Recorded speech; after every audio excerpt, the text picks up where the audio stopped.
I'm Jonasz Lewiński and you're watching TVP World Talks, where every word matters.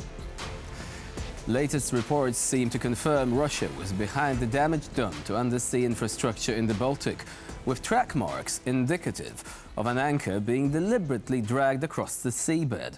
In a plot twist that surprised virtually nobody, the Shadow Fleet tanker was also reportedly rigged with espionage equipment. Meanwhile, the Ukrainian media reports Russia has been busy conducting localized invasion drills aimed against Nordic countries. So the question right now is this: is trouble afoot across the so-called NATO lake, or can a robust response scuttle Moscow's hybrid warfare calculus in the Baltic for good? Joining us now is Rostyslav Khotin, senior editor at Radio Free Europe, Radio Liberty. Hello and welcome to TVP World. Hello. So, were you surprised when we learned that the ship involved in the entire undersea cable debacle was also rigged with espionage gear? Was this in any way a surprise? No, Russia has been conducting spying operations against its neighbors in Baltic region for a long time. Russia, I think they haven't not realized yet that actually Finland and Sweden are also NATO members. They recently joined NATO alliance. There is no such realization in Moscow. Russia still think of Baltic states, Estonia, Latvia, and Lithuania as their sphere of influence, and still think of Finland and Sweden as neutral countries. In fact, Baltic states are members of NATO and the European Union, as well as NATO and Finland are also members of the European Union for a long time, but from recently also members of North Atlantic Alliance. So there is no such realization of these new realities by Moscow in the Baltic region. So you're saying that Russia thinks of Sweden and Finland as neutral countries. That is rather interesting because it allegedly, according to Ukrainian media, has been developing plans to invade them. So for Russia, neutral means open to incursions and territorial grabs, essentially. That is rather unusual when it comes to the interpretation of the word neutrality. Yeah, it's a realization still hasn't occurred in Moscow, that Finland from 2023 and Sweden from 2024 are full-fledged NATO members. And Russia still conducts military exercises in its northwestern part of Russian Federation, kind of to provoke, to test NATO readiness to defend its members. Russia still conducts operations against Finland, against Estonia, Latvia, and Lithuania. Russia still uses this pretext of Russian ethnic communities in Estonia and Latvia as a kind of right to intervene in the internal affairs of these countries to protect Russians or Russian speakers there. So there is no realization in Moscow yet that these countries have gone. They are part of they are part of Western alliance, they are part of Western club. There is no such realization. And that's why also the realization of the new realities that Finland and Sweden are NATO members, new NATO members, is also delayed in Moscow. It's happening very late in Moscow. The fact that this shadow, the oil tanker Eagle S, Cook Island registered tanker carried spying equipment is not surprise. Russia has been active in spying that region. Also, apparently, Russia had felt that it has a free hand to damage whatever it wants after mysterious explosions at Nord Stream gas pipelines at the end of September 2022.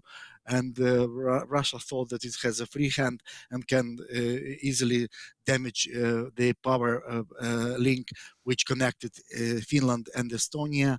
One of two actually power links, S2 link, was damaged by the apparently this tanker dragged its anchor for several kilometers, damaging the cable, which is not only power link, which connects Estonia and Finland, but also the fiber optic internet cables, 4 of them were also damaged. So it was like a challenge for Estonia and Finland, especially for Estonia, for other Baltic countries, because they did enormous job to divert supplies of electricity and internet connection to be linked with European Union instead of being linked with Russia. So Russia. That's a very important point. I mean, this is happening as these countries are about to disconnect from the Russian grid. Now, all that you mentioned points towards Russia being hell-bent on wreaking havoc across the region, while at the same time not crossing the threshold of war. What should NATO's response be? We can think of either saying, okay, this is Article 4, you crossed the line, and, possibly escalating militarily, or perhaps waging hybrid war against Russia. Do you think that this is an option? Of course, it doesn't sound like something that countries in the West, democratic countries, would normally do.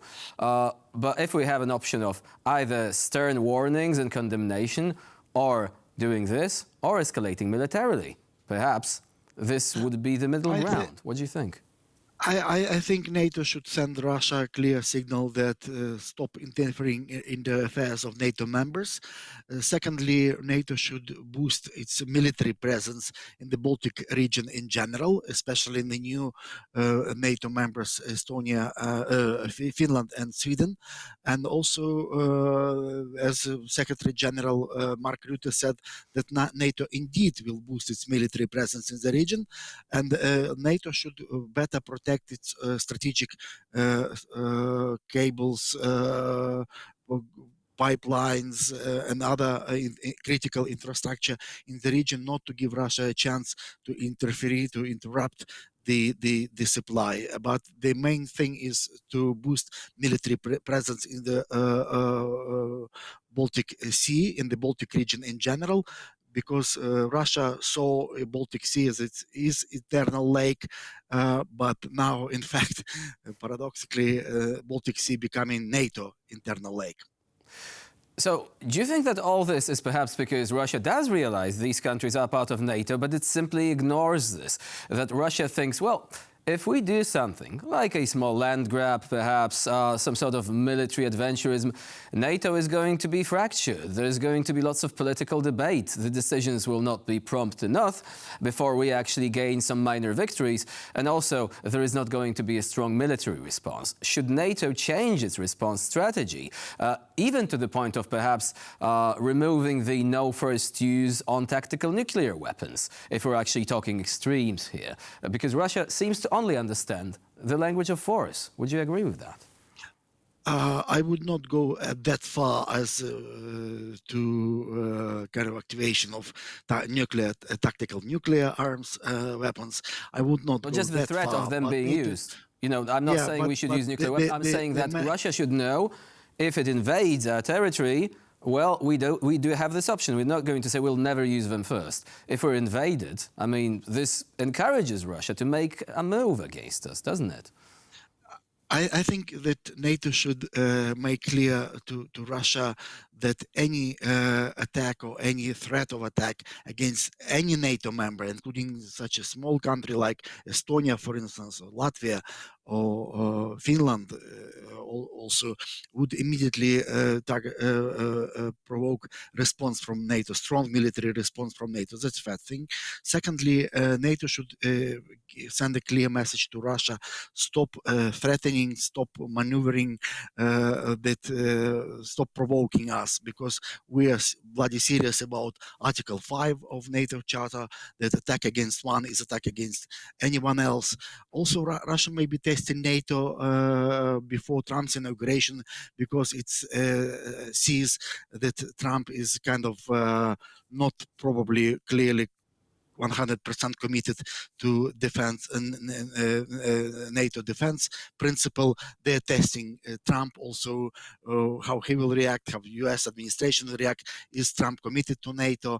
Is he serious about NATO solidarity or not?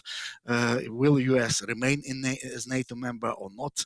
You know, that's kind of Russia testing the ground of the future US presidency. But I think NATO should be united and send clear message to Russia: stop provoking us, because we are serious about our defense and solidarity with an alliance. And how do you think Trump is going to act? Let us just, remind everyone that the countries in question, Baltic states, Poland, these are actually the so-called card-carrying members. Like, they pay their fees.